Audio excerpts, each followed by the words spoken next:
Olá, pessoas de sucesso. Espero que vocês estejam curtindo o Congresso Online de Engenharia da Produção.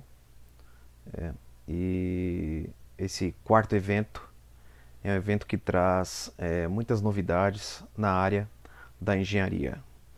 Eu sou o engenheiro André Lucena e é um prazer estar participando dessa quarta edição do Congresso Online de Engenharia de Produção. Na ocasião, eu venho trazer um pouquinho aqui para vocês assunto relacionado à segurança do trabalho, com o tema da palestra Percepção de Risco e Maturidade da Liderança na Segurança do Trabalho.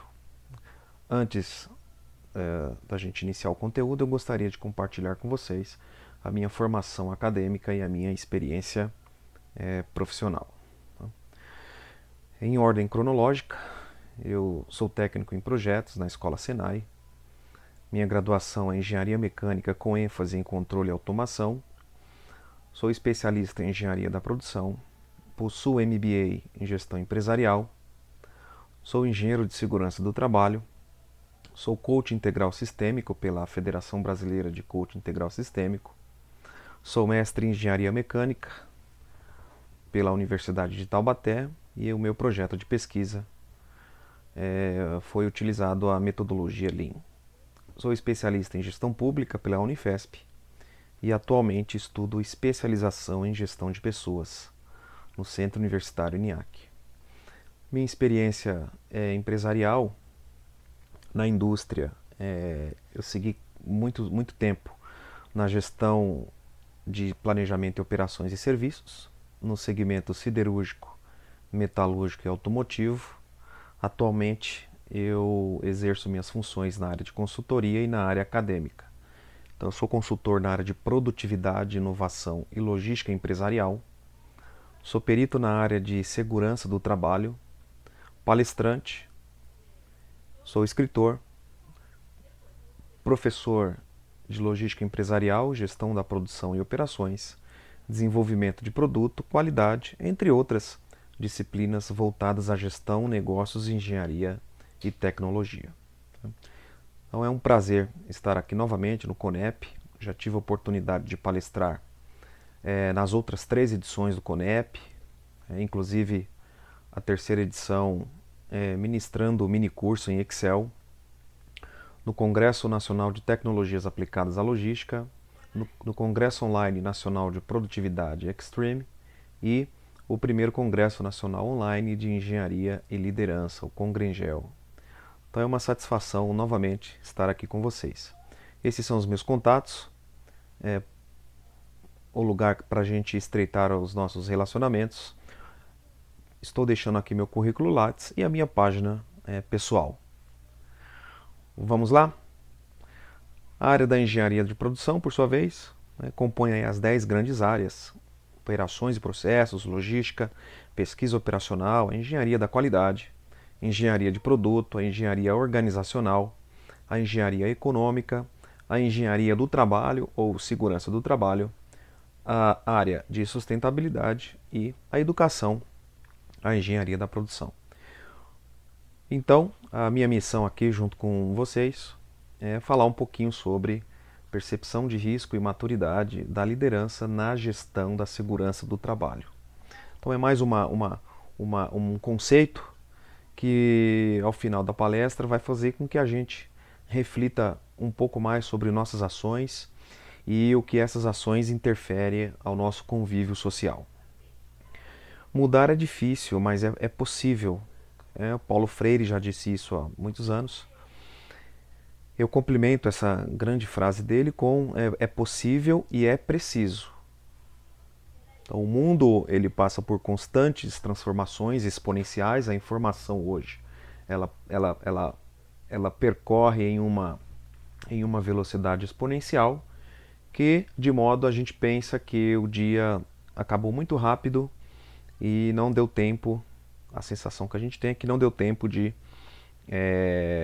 executar todas as tarefas planejadas. Mas são as mesmas 24 horas. E o que mudou nisso?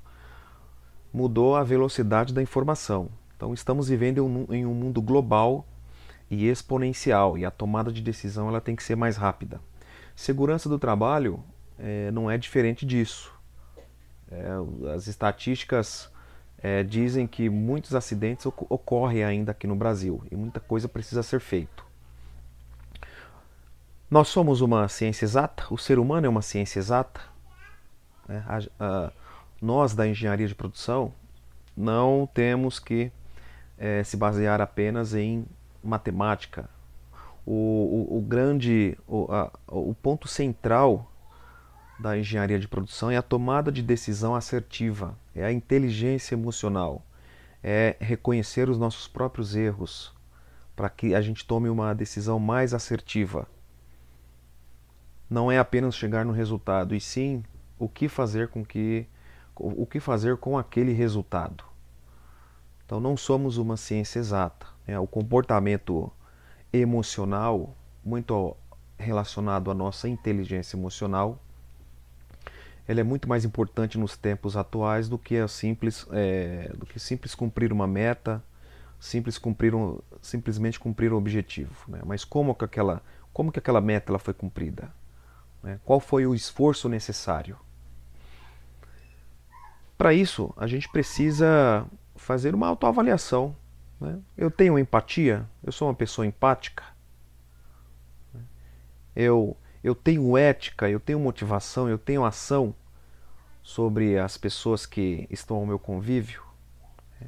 Qual é o meu nível de motivação? O que eu transmito para as outras pessoas? Eu ajo com imparcialidade?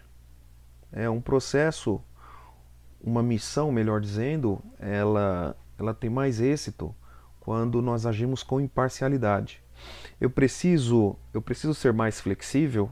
Então, como que está o nosso nível de flexibilidade, seja com as pessoas, seja com os nossos clientes? Eu compartilho conhecimento. Então, hoje o mundo ele constrói melhor as coisas quando se compartilha conhecimento, quando se faz networking. Eu tenho um bom relacionamento na minha família, com os meus companheiros de trabalho, com os meus clientes. Eu ouço as pessoas e aceito opiniões. Qual é o meu nível de interferência quando eu ouço as pessoas? Eu preciso ampliar a minha rede de confiança? O que eu faço hoje já reflete coisas positivas apenas? Ou as minhas ações muitas vezes refletem coisas negativas ao grupo de pessoas a qual eu convivo? E eu tenho humildade para ter respeito e respeitar? Então são perguntas que devem ser respondidas para que a gente faça uma reflexão se as nossas ações que praticamos hoje, o quão isso interfere positivamente ou negativamente as pessoas que fazem parte do nosso convívio social. Muitas vezes a gente fica preso em coisas em limitações, melhor dizendo, que nós mesmos colocamos. Então, o mundo é grande, o mundo é aberto, o mundo dá oportunidade para muitas possibilidades e muitas vezes a gente fica preso em algo que alguém colocou a gente e que a gente não tem o exercício da atenção em buscar conhecimento, buscar melhoria, buscar relacionamento, objetivando aí um mundo melhor. A liderança ela se estabelece e se solidifica baseada em confiança. Então, nos meus treinamentos com líderes, eu sempre inicio os treinamentos com essa frase. A liderança ela se estabelece e se solidifica baseada em confiança. Portanto, se não tem confiança, não se tem liderança. A atitude reflete a liderança. Então, quais são as minhas ações que refletem negativamente ou positivamente as pessoas que estão no meu convívio social? Então, o que é liderança? A liderança é ser diferente. Isso exige do ser humano ser diferente para que ele tenha traços de liderança.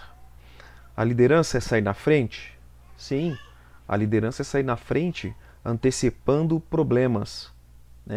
O O Brasil, as empresas, as pessoas vivem muito na correção, esperam acontecer para corrigir. Então, um verdadeiro líder, ele se antecipa aos possíveis problemas, portanto, ele sai na frente. O líder tem a característica de ser ousado? Sim, o líder tem que ter ousadia, assumindo riscos, assumindo os erros e aprendendo com esses erros.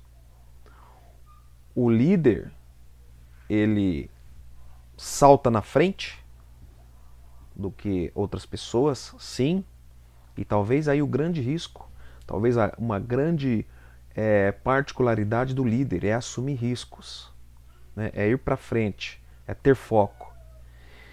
E por fim, uma outra característica é o líder ele respeitar as diferenças, né? Diversas diferenças, e administrar melhor isso. Então, como que está o meu aspecto de liderança? E liderança, nós não estamos falando de cargo ou função, né? Liderança é um princípio, liderança é um valor. E isso faz com que a gente reconheça e trabalhe em cima dos nossos pontos fracos, das nossas ameaças, e reconheça os nossos pontos fortes e nossas oportunidades. Então a SWOT pessoal também ela é bastante válida, né? Ter autoconfiança, autoconhecimento, conhecer, reconhecer os erros e trabalhar em cima desses erros. Certo? A liderança, ela demanda dedicação. O líder tem que ser dedicado. O líder tem que ser ético. Né? Ele tem que ser imparcial. Mais que tudo isso, ele tem que ser uma pessoa honesta. Né? Ter respeito, saber respeitar e dar o respeito às outras pessoas. O líder ele tem que ser uma pessoa íntegra. A persistência acima de tudo. O líder tem que ser persistente e ser o mais franco possível, né? Com franqueza, com autenticidade. Né? O líder ele quando ele age com franqueza, as pessoas inclusive respeitam mais ele, porque ele trata as pessoas com imparcialidade. Liderar é estar disposto a se dedicar às relações humanas, baseado em confiança, assumindo e honrando diariamente os compromissos. Muitas vezes nós sonhamos em ser líderes, líderes de empresa, líderes de pessoas, mas o que de fato é ser líder? É estar na zona de conforto? Não. É dar excesso de autonomia às pessoas? Também não. Então, liderar é se dedicar às relações humanas, entendendo, conhecendo, melhor dizendo, os pontos fortes, os pontos fracos, as oportunidades e as ameaças de todas as pessoas que estão ao seu redor. Né? Então, a liderança ela tem uma diferença muito grande em ser um líder chefe e um gestor. Tá? Então, quando se fala em chefe, estamos falando de cargo, de posição. É algo concreto, é alguma coisa que é baseada em critérios. O chefe é algo baseado em critérios. Existe uma relação organizacional, a qual o chefe, em seu nível hierárquico, ele é responsável por pessoas e ele responde por outras pessoas. Agora o líder, o papel de líder, independente do seu nível hierárquico, está relacionado ao seu papel. Né? É uma condição abstrata, com base em suas ações e condutas. Portanto, uma pessoa onde ela exerce atenção, ou melhor, exerce a sua profissão no baixo nível hierárquico dentro de uma empresa, mas se ele tem relação humana e as suas ações e as suas condutas permeiam os princípios e valores, ele é considerado como um líder. Essa pessoa é líder, é uma pessoa que pode contar com ela. Portanto, existe uma diferença muito grande de líder e de chefe. Em especial que o chefe ele tem como base, ele é baseado em critérios, e o líder, por sua vez, independente do seu nível hierárquico, ele é com base em ações e condutas, né? Respeitando os princípios e valores. Uma abordagem franca sobre nossas relações. Né? O líder ele tem que saber equilibrar muito isso. Então vejam a esfera da agressividade. Então se o líder ele age com excesso de franqueza e quando ele não tem interesse naquilo que ele está fazendo, ele é visto como uma pessoa muito agressiva. Isso é muito ruim para as relações humanas. O líder, por sua vez, quando ele não tem interesse e ele é dissimulado, ele trata as situações com descaso. É muito comum no nosso convívio empresarial. O líder, quando ele tem interesse, só que ele é dissimulado, o resultado disso é uma manipulação, né? Interesse próprio. Então ele manipula as pessoas, ele manipula de modo que ele seja apenas a pessoa beneficiada. E o líder eficaz, o verdadeiro líder, quando ele age com franqueza, autenticidade, e ele tem interesse, as suas ações resultarão em resultados mais assertivos. Então faça uma reflexão, vamos fazer uma reflexão. Onde nós estamos inseridos, qual quadrante? Se eu ajo com franqueza, se eu sou dissimulado, se eu tenho interesse ou não tenho interesse. E o ciclo da gestão, né? A esfera que rodeia a liderança é o PDCA, propriamente dito. Então tem planejamento, executa e desenvolve, verifica e busca a melhoria contínua. Então liderança está muito amarrado a um conceito de melhoria contínua. E o que é percepção? Falando um pouquinho de percepção, pegando aqui o exemplo do semáforo. Então o vermelho do semáforo é um estímulo para a gente. Então todos nós, temos os 5 sentidos, temos os nossos sistemas representacionais, dentre eles a audição, o sinestésico e o visual. A percepção ela está muito ligada ao visual. Então o semáforo, quando ele está vermelho, isso é um estímulo para a gente. E onde a gente tem conhecimento do proibido passar, a gente sabe que é o proibido passar. Só que isso depende de uma decisão nossa, se a gente vai parar o semáforo ou não. Então isso é algo que está nas nossas mãos. O amarelo é a mesma coisa. Quando o farol está amarelo, a comunicação externa, ela manda uma mensagem para o nosso cérebro como estímulo, que aí a gente sabe que o nosso conhecimento, e a gente aprendeu isso, que é o estágio de atenção do semáforo. E a decisão fica por nossa conta. As ações ficam por nossa conta. Se a gente reduz ou se a gente acelera. E o verde, quando o semáforo está verde, é um estímulo. Nós crescemos e obtivemos o conhecimento que é permitido passar. E a decisão que a gente toma, a gente acelera. Mas vejam só, falaremos de maturidade daqui a pouquinho. Se o semáforo está vermelho, a gente tem o conhecimento de que é proibido passar. Mas a decisão de passar ou não está em nossas mãos. E é isso que a maturidade ela reflete sobre nossas ações. A percepção, por sua vez, quando se tem uma estratégia, incentivo, habilidades, recursos, plano de ação, o resultado disso é a mudança. Então, quando se planeja uma estratégia, quando se tem incentivo, quando se tem habilidade sobre uma determinada situação, se tem recursos e se o plano de ação ele é cumprido criteriosamente, a mudança ela ocorre. Agora, qualquer quebra dessas barreiras, o resultado já pode não sair como esperado. Por exemplo, se não tem estratégia, a fonte de toda situação problema. Se as condições elas partem dos incentivos, temos as habilidades, temos os recursos e temos o plano de ação, isso pode gerar uma confusão, porque o resultado pode não sair de acordo com as estratégias. Quando se tem estratégia, não tem incentivo, temos habilidade, recursos e plano de ação, a mudança ela ocorre, mas de uma forma lenta. Quando não se tem incentivo dentro desse ciclo, a mudança ela acontece de forma lenta. Quando se tem estratégia, tem incentivo, só que não temos as habilidades, mas temos os recursos e o plano de ação, isso gera ansiedade. Porque sem nossas habilidades isso vai gerar uma condição de ansiedade para que aquele objetivo ele seja alcançado o mais rápido possível. Quando a estratégia, incentiva, habilidades ocorrem naturalmente e não tem recursos, após o plano de ação, isso gera muita frustração. Então, quando não tem recursos, a gente cria uma condição de modo que o recurso seja um empecilho para gerenciar toda essa estratégia.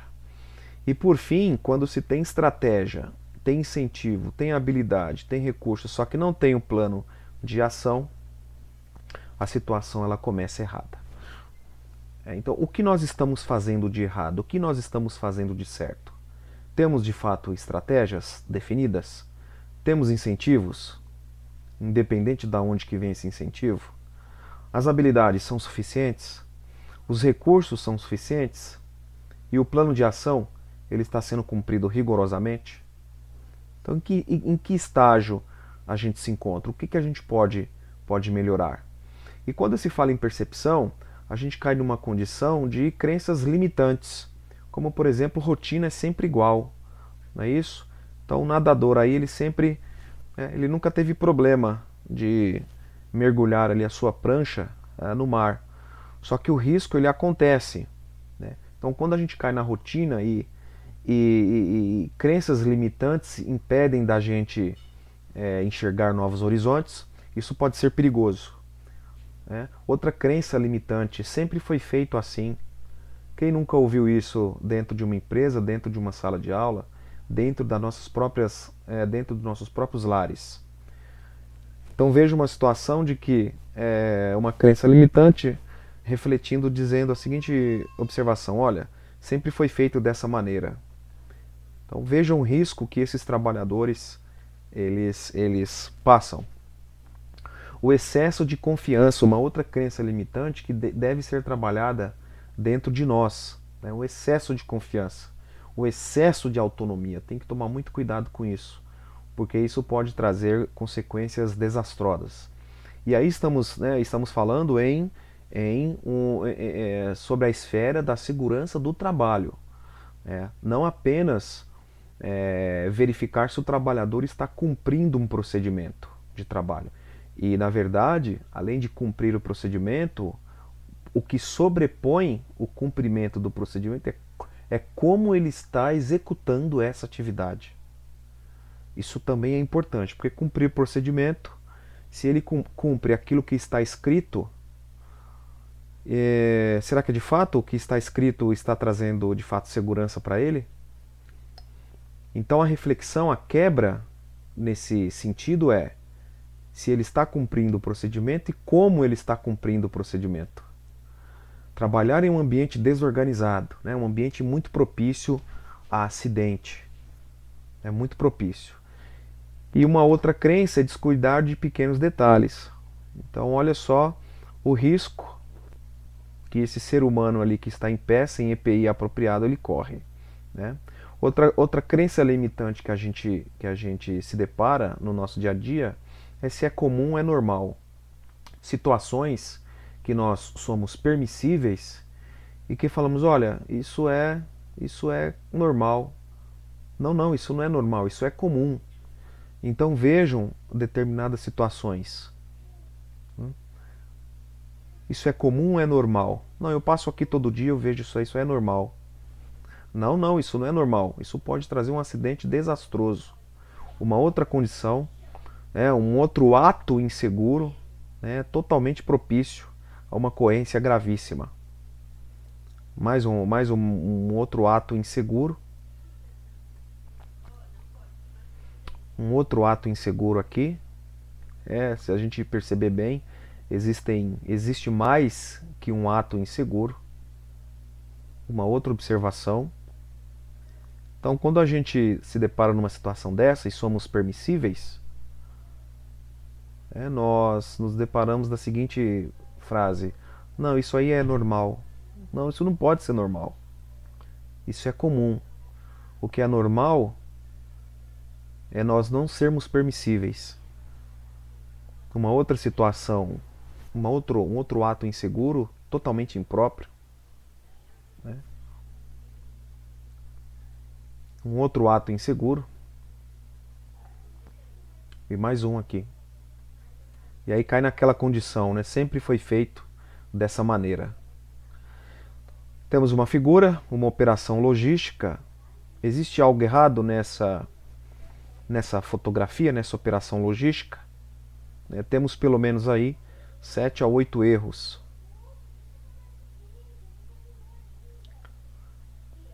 Vamos ver se nós estamos bem de percepção.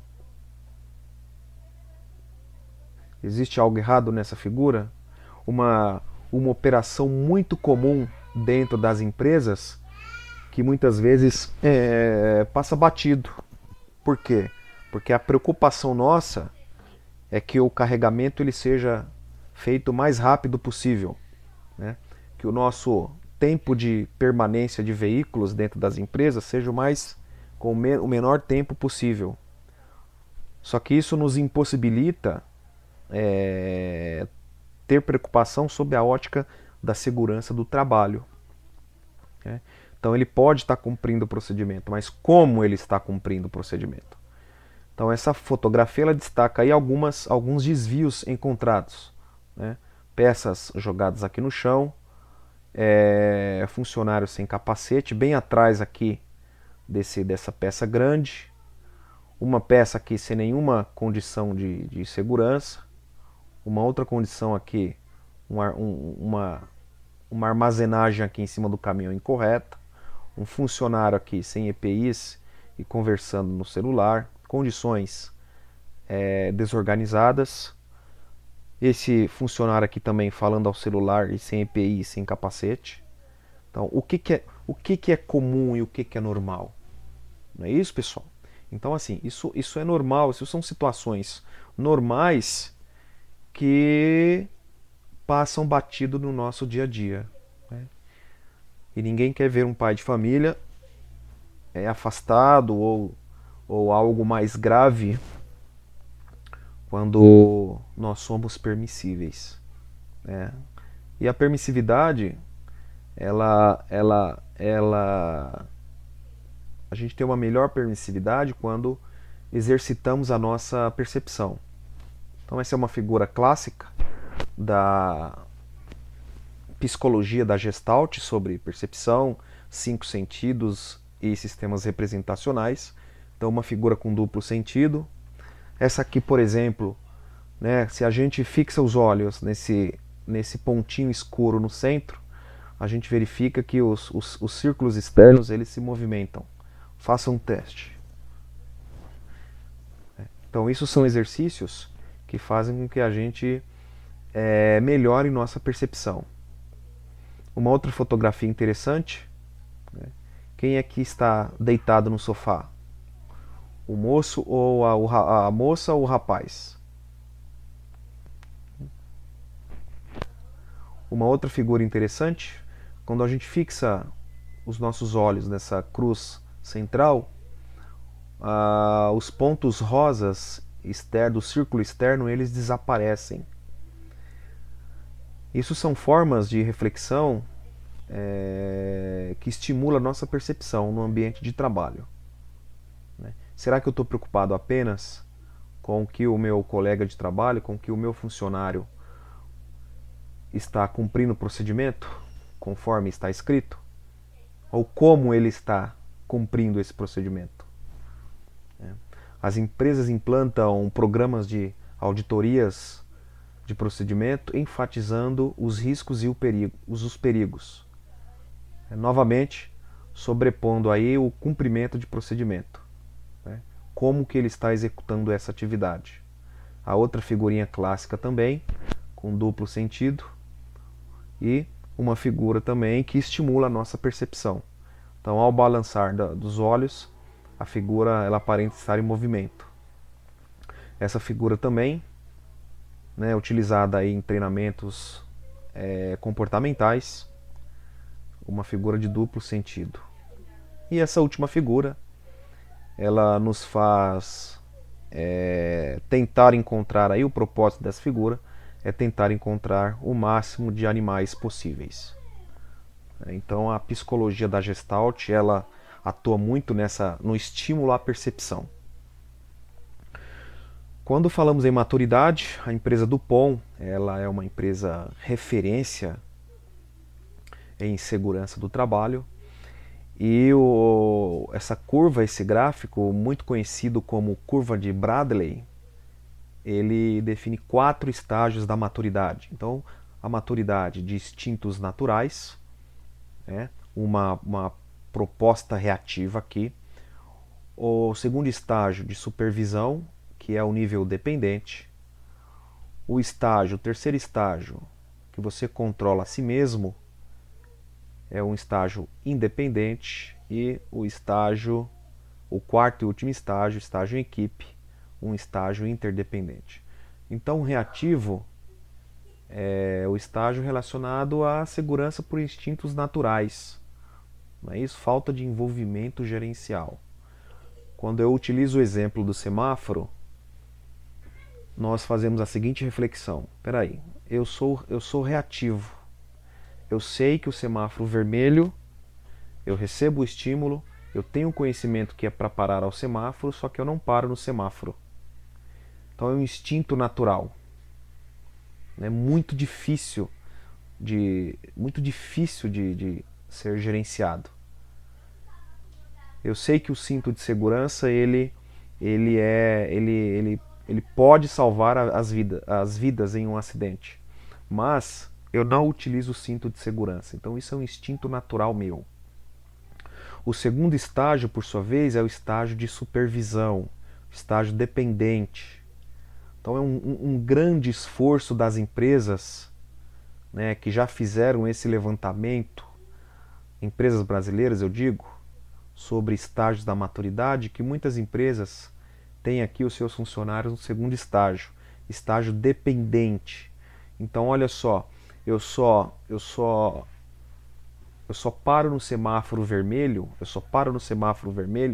porque eu sei que eu posso tomar uma multa, mas eu continuo não acreditando.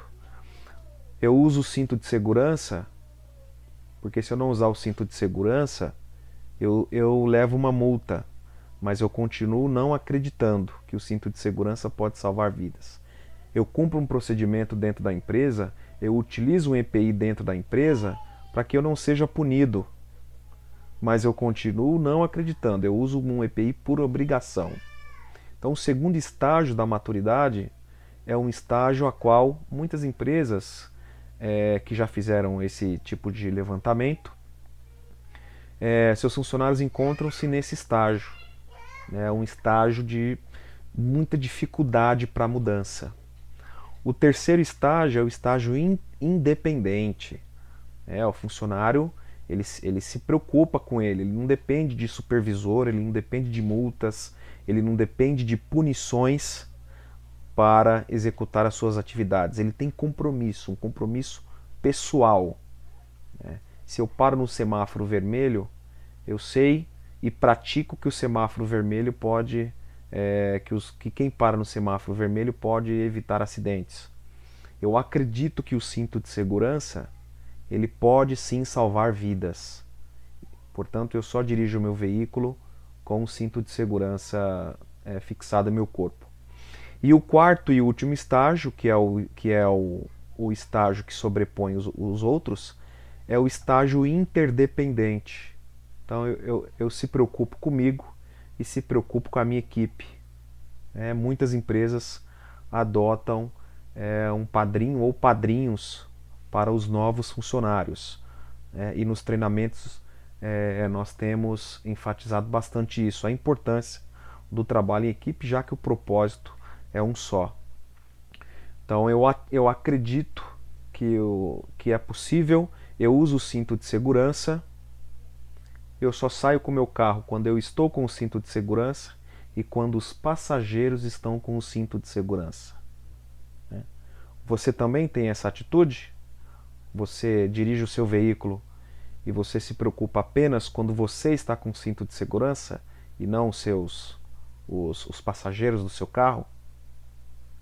Fica uma dica aí para reflexão. Então, o estágio dependente, existe essa preocupação com os demais, é o cuidado mútuo, é o orgulho organizacional, é o envolvimento de todos. Tudo bem? Janelas quebradas, a famosa teoria das janelas quebradas, né? É um conceito, é um estudo que foi feito na década de 80, mas em resumo, o comportamento ele não está ligado à classe social, a qual era o propósito desse estudo, e sim as nossas atitudes. Ora, quantas vezes a gente se deparou quando éramos crianças, a gente já passou em frente a alguma casa abandonada, um prédio abandonado, com vidro quebrado. Qual é a primeira ação que a gente tem? É encontrar uma pedra na rua e tentar quebrar o outro vidro, não é isso? Quantas vezes a gente já fez isso na nossa infância? Por quê? Porque é uma situação que está em descuido, ninguém está olhando, ninguém está cuidando. Ora, se o meu companheiro não está cuidando, para que eu vou cuidar? Então fica na sua mão, fica em nossas mãos, melhor dizendo, né, a quebra de ruptura, a quebra de paradigma em uma situação uma situação que ela está em anormalidade, porque as outras pessoas estão deixando em anormalidade também. Então a segurança no trabalho é uma combinação de 3 componentes: a pessoa, seu ambiente e principalmente seu comportamento, né? Então quando esses 3 pilares estão alinhados, estão integrados, os acidentes podem e são evitados, né? Então faça uma reflexão: como que está o seu comportamento na sua casa? Como está o seu comportamento na sala de aula? Como está seu comportamento com os seus liderados? Como é o comportamento do seu líder? Como que está o nível de engajamento? O seu nível de engajamento das pessoas a qual você convive?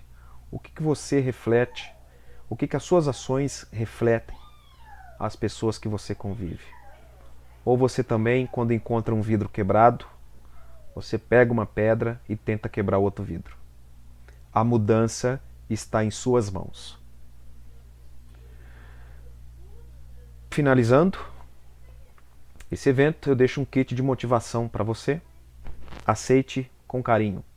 Um palito para cutucar as suas qualidades, um elástico para que você seja mais flexível, um curativo para você curar as coisas ruins do seu passado, uma borracha para você apagar os seus defeitos e aprender com esses defeitos, uma bala para deixar sua vida mais doce e um chá e um lápis para que você relaxe enquanto você escreve as próximas páginas da sua vida. Tudo bem? Deixo aqui algumas recomendações de livros que têm me ajudado ao longo da minha vida profissional e da minha vida acadêmica. Livros com conteúdos excepcionais. Os filmes são filmes também excepcionais que fazem com que a gente mude o nosso comportamento, melhore nossas condutas, nossas ações, né? Como, por exemplo, Desafiando Gigantes, Lágrimas do Sol, Homens de Honra, um outro filme aqui, Um Sonho de Liberdade, um filme excepcional chamado De 11 Homens e uma Sentença, Fuga das Galinhas, Duelo de Titãs, um filme que ele reflete muito, né, o respeito entre pessoas, e um filme de persistência como Coração Valente. Vale a pena assistir, e que vai ajudá-los a gente mudar os nossos pensamentos, as nossas crenças.